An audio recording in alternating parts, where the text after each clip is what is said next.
Jering SID bebas, siap kembali bangkitkan bisnis miliknya yang 2 tahun terbengkalai.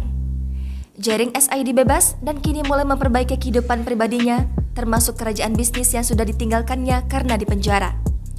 Jering SID bebas usai terseret kasus pengancaman terhadap Adam Denny. Diakui, jika momen Jering SID bebas ini kesempatan setelah kasusnya ini banyak menyita waktunya untuk sang istri, keluarga maupun bisnisnya yang berada di Bali. 2 tahun sudah menurut kuasa hukum Jering, Gendo Suwardana, bisnis milik suami Nora Alexandra itu terbengkalai.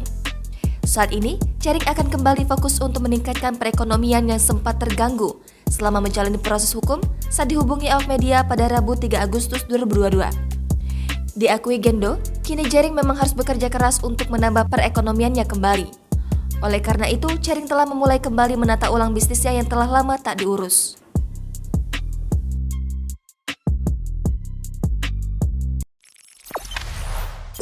Jangan lupa subscribe, share, komen, dan like ya!